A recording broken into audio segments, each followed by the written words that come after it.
Olha, foi um processo gradual, demorou mais para uns do que para outros. Alguns perceberam mais e outros menos a essa altura do campeonato, mas acho que está bem tranquilo para dizer que o Chelsea está numa crise absoluta, num poço sem fundo que parece cada vez maior. E o jogo dessa terça-feira contra o Brighton foi um reflexo de tudo isso. E, claro, foi como eu falei, um processo gradual, uma coisa que não acontece da noite para o dia. Então, o Chelsea, essa gestão do Chelsea realmente precisou se esforçar bastante para chegar no ponto onde chegou. E explicações não faltam para isso, né? Muitas explicações dentro de campo, fora de campo, decisões técnicas, administrativas, modelo de gestão, metodologia como um todo. E é de tudo isso e mais um pouco que a gente vai falar nesse vídeo de hoje. Antes, claro, pedir para você se inscrever no canal, deixar o like no vídeo, comentar o que você acha, né, de todo esse cenário que os Blues estão vivendo e compartilhar, claro, com seu amigo torcedor dos Blues ou torcedor rival, ou que gosta simplesmente de uma análise aprofundada de futebol. Tá falado? Pedir também para vocês não repararem, né, que o fundo aqui do vídeo tá um pouquinho improvisado, um pouquinho bagunçado ainda, porque eu tô testando umas coisas novas, mas até lá a gente vai assim mesmo. E o que eu tenho, o que está ao meu alcance é pedir para vocês, o famoso não repara na bagunça. O conteúdo a gente continua fazendo por aqui. Bora pro vídeo, bora falar dessa draga, né, que tá o Chelsea, por assim dizer, com perdão da palavra. O jogo contra o Brighton nessa terça-feira marcou a 5ª derrota seguida do time do Ian Senior. São 5 derrotas consecutivas dentro da Premier League, obviamente, né, falando do espectro da Premier League. Mesmo se falasse fora disso, a única exceção seria a vitória por 7-0 diante do Port Vale, né, um time afundado na tabela da terceira divisão, então não tem como levar isso em conta. O que tem que levar em conta mesmo é que são 5 derrotas consecutivas, com direito a 3 derrotas por 3-0. Dessas 5, 3 derrotas foram pelo placar de 3-0, contra o Brighton, contra o Manchester City, contra o Everton. A derrota contra o City é a mais aceitável, por mais que pelo desempenho e pelo que mostrou seja semelhante, né, aos outros jogos. Então acho que independente de ser o City ou de ser, sei lá, o Wolverhampton, por exemplo, o Chelsea olhando para si, acho que deveria olhar com bastante preocupação, né, para esses resultados que são reflexo do desempenho, obviamente. Além dessas 3 derrotas por 3-0, tem uma derrota por 1-0 para o United e outra derrota por 1-0 para o Newcastle. Semelhante de todos esses resultados, não marcou nenhum gol. 11 gols sofridos, se eu não estou errando a conta, 11 gols sofridos e nenhum gol marcado em 5 jogos. Então mostra realmente uma falta de produtividade do setor ofensivo, que tem sido cada vez mais um vazio de ideias, que já foi muito rico um dia com um time titular, né, uma base de elenco parecida com a que tem atualmente. Já foi melhor com o Maresca, por exemplo, e hoje não é um nada. E claro, a fragilidade defensiva que sempre esteve aí, principalmente pelo miolo de zaga, né, que foi detectado, foi avaliado como um potencial problema, que se confirmou depois, mas que já era visto como potencial problema desde o começo da temporada, né, quando o Cole se lesionou. E a gente olhava para o plantel do Chelsea, olha até hoje, e vê que o Chelsea não tem nenhum zagueiro que se dê para dizer que está pronto, né, para disputar em alto nível na Premier League. Tem o Chalobah, que temporada passada voltou lá de empréstimo para o Palace, o mais experiente ou menos experiente desses todos, gerou alguma expectativa, mas também não se mostra preparado. O Badiashile já tem 25 anos, o Tosinho da Rabiot tem 28 também, não engrenou no elenco. O Fofana, desde que chegou, passou por altos e baixos, lesões, e também não se consolidou. A Chimpong tem 19 anos, Rato chegou agora, também tem 20, primeira temporada na Premier League. Então esses são só uns exemplos de uma coisa que não era segredo nenhum, né? O Chelsea não tem zagueiros preparados para enfrentar esse cenário da Premier League. E aí, sobre o setor ofensivo, claro que nome a nome a gente consegue ver jogadores talentosos, né? Jogadores que agregam nessa parte do campo, que tem alguma coisa ali a oferecer individualmente, como é o caso do Pedro Neto, que tem até uma temporada de crescente, né?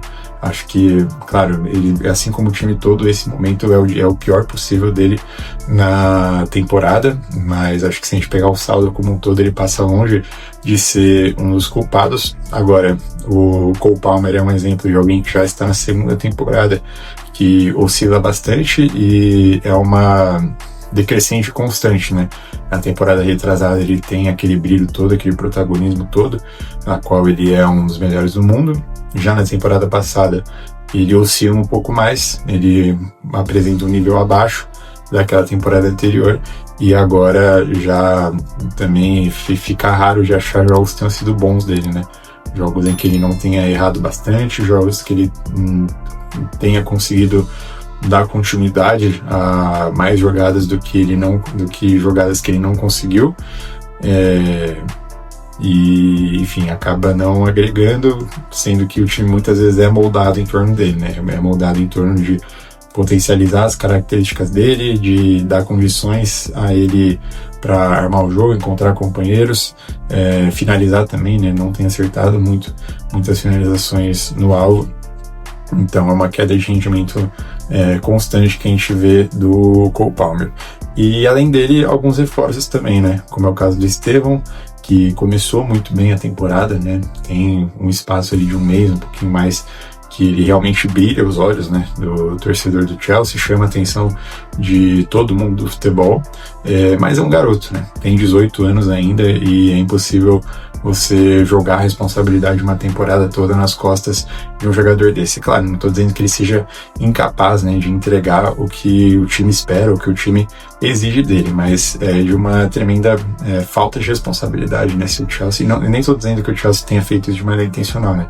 Mas esperar que um garoto de 18 anos seja o centro do time na primeira temporada dele no futebol europeu, né? Um cara que veio de fora, que veio do Brasil para lá, em plena Premier League, inclusive, né? Em time grande de Premier League, é muito difícil imaginar isso, e eu tô falando isso, mas também ainda nem cheguei na parte das lesões, né? Que ele teve algumas contusões musculares no decorrer da temporada, como por exemplo a que ele teve contra o Manchester United no fim de semana, que vai deixar ele de molho aí por cerca de 15 a 20 dias, não é nada muito grave, nem que preocupe para a Copa do Mundo, mas justamente essa falta de sequência e oscilação nos desempenhos também, né, quando entra em campo depois que passou aquela fase maravilhosa dele, faz com que essa oscilação natural até para a idade aconteça. Mas é claro, alguém que para o Chelsea ainda lapidar, ainda ficar de olho, alguém que é útil para o futuro. O Liam Delap é um problema, dá para dizer que é um problema porque ele já não marca gol há muito tempo, bastante tempo mesmo, e ele é daquele modelo de atacante que quando não entrega algum gol, não entrega com mais nada. É difícil definir dessa forma, né? É até raro da gente ficar confortável para definir um jogador assim, mesmo quando ele é realmente assim, a gente ainda tem alguma ressalva ou outra, porque a gente sabe que o gol, o jogo, né, o desempenho de um jogador como um todo está muito longe de ser só a finalização, está muito longe de ser só a quantidade de participações diretas ou não que ele tem, mas o Delap, ele tem se mostrado exatamente esse tipo de jogador, e por não ter marcado gols, então é uma série de desempenhos muito ruins dele. Eu acho que o plano do Chelsea nem era que ele fosse titular, acho que o João Pedro, no mundo ideal, lógico, como está disponível, é o titular no lugar dele, só que ele tem precisado jogar, né? Tem precisado ser usado constantemente, seja com o João Pedro de fora, ele na posição de camisa 9, ou seja com o João Pedro em campo também, né? Mas às vezes o João Pedro jogando como segundo atacante, com camisa 10 ali, mais ou menos, e o Delap na centroavância. Que mais? Tem o próprio João Pedro também, que chega na Copa do Mundo de Clubes arrebentando a boca do balão, marca gols decisivos, é essencial, né, para a campanha de título do Chelsea. Na Premier League também tem seus momentos, faz uma temporada razoável até, mas também tá lesionado, né, agora tem perdido os últimos jogos aí por lesão e passa longe de ser suficiente para construção de um time que não tem um coletivo muito bom, ou seja, é um cara que dificilmente você consegue depender dele e sozinho, né, para fazer uma coisa diferente, para armar jogadas, armar a saída de bola e por aí vai, assim como é esperado do Palmer, assim como é esperado do Caicedo também, do Enzo Fernandes e afins. Chegamos agora no Garnacho, né, o Garnacho que surge no Manchester United como uma joia, né, a ser lapidada, um jogador de muito potencial, muita qualidade, e que aquela altura, obviamente, quando o cara, né, acaba de estrear, tá chegando na base agora, a gente olha mais pro que se destaca de positivo do que pros pontos negativos, porque os lados negativos ainda a tendência é que seja natural, né, de serem lapidados, mas quando chega uma certa altura também, terceira ou quarta temporada dele de profissional, para não dizer mais, e ele não mostra evolução alguma, pelo contrário, né, tem poucos motivos agora para se empolgar no Garnacho e para acreditar que ele possa virar alguma coisa já no auge dos 21 anos de idade. É um cara que, enfim, pouquíssimos jogos a gente viu ele entrando e dando certo, né, algo diferente. Por mais que ele se propõe assim a tentar dribles, a partir para cima, em alguns jogos, né, em algumas ocasiões, pouquíssima coisa dá certo e passa muito longe, né, ainda mais se a gente pegar para justificar o investimento que o Chelsea fez de 60 milhões de euros no Garnacho. Isso eu falo só pela montagem de elenco e é um dos motivos, né, pelo qual o Chelsea está nisso, mas passa longe de ser o único. Inclusive, a montagem de elenco em si é reflexo também da gestão, né, dessa nova gestão do Chelsea, que a gente sabe que já não é segredo para ninguém, que tem gastado muito dinheiro, tem investido uma grana pesada aí em contratações. Só que é aquela coisa, a gente olha para as contratações, a gente olha para o dinheiro investido, olha para o elenco e parece que não teve esse dinheiro todo injetado no elenco, porque o nível de opções que o time mostra, às vezes até no time titular, mas principalmente no banco de reservas, não condiz. Simplesmente não mostra um refúgio, né, ao qual o treinador possa recorrer de maneira confiável, e isso foi se mostrando cada vez mais ao longo da temporada, né, com jogadores que a gente sabe que não estão preparados para o nível de enfrentamento que o Chelsea enfrenta nesse momento, e dá até para dizer que é uma gestão que pensa mais em consolidar um conglomerado de times, né, parceiros, ali com empréstimos, com parcerias, vendas e coisa e tal, como a gente tem visto constantemente com grupos desse mesmo modelo no futebol mundial, uns que dão certo, outros não, mas dá para dizer com certeza esse do Chelsea, pelo menos se a gente pegar do ponto de vista do Chelsea em si, né, competitivo e esportivamente, não tem dado certo, e financeiramente também, né, porque a gente tem visto notícias por aí que o prejuízo que o Chelsea tem sofrido e, quem sabe, eventuais sanções que apareçam podem ser muito prejudiciais para a equipe.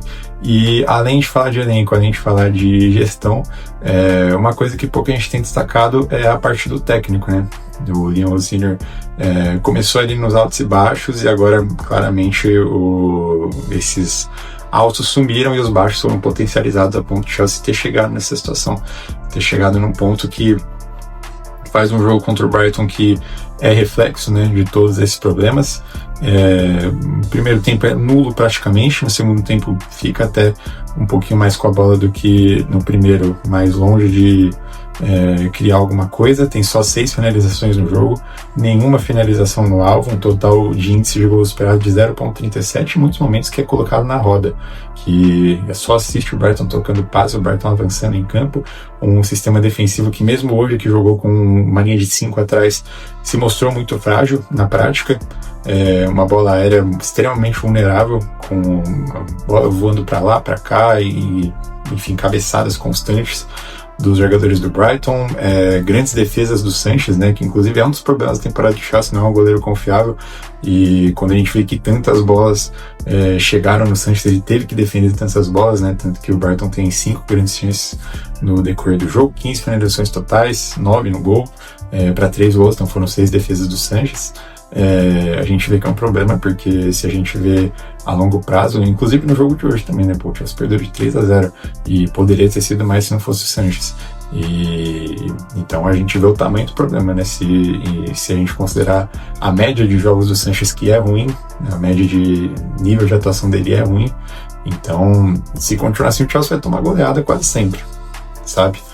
Então é reflexo de um problema aí que é de curto prazo, né? É de agora também e é de longo prazo também, porque com a forma como o time está se moldando, como a gestão está contratando, montando os elencos, pensando o time como um todo, não é positiva. E como eu falei, né, como eu vinha dizendo, acabei fugindo um pouco, o técnico não se mostra preparado, né, a essa altura da carreira dele, que ainda é muito curta, para enfrentar um desafio desses no meio de uma turbulência, né, que está no entorno dele.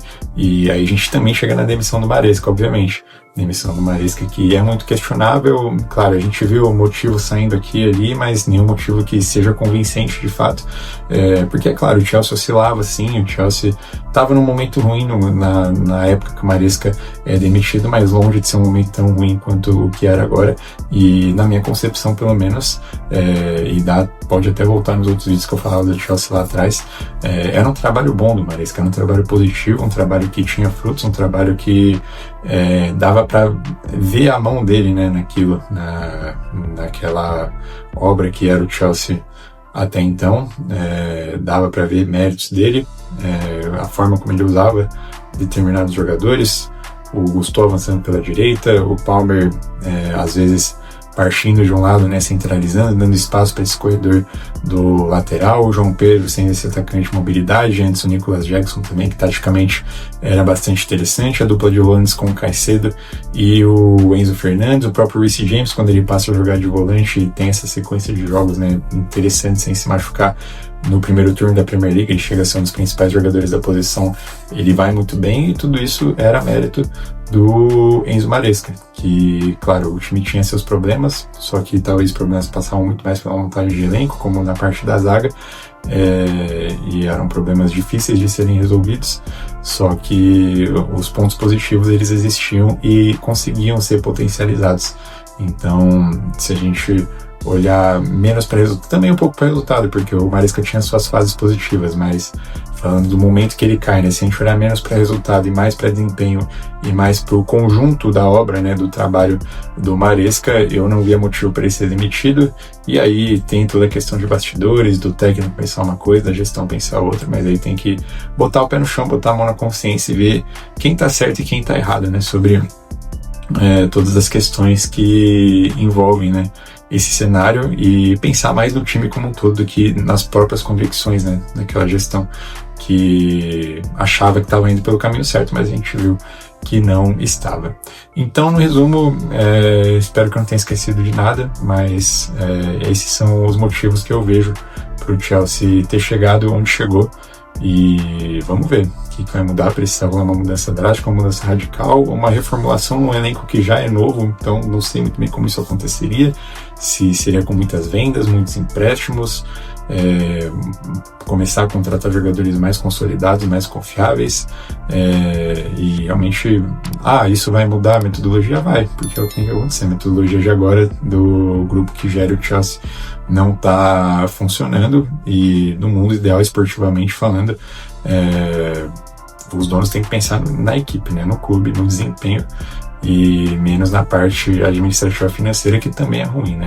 Então, se eles estão focando nisso e tá ruim, imagina esportivamente falando, tá pior ainda.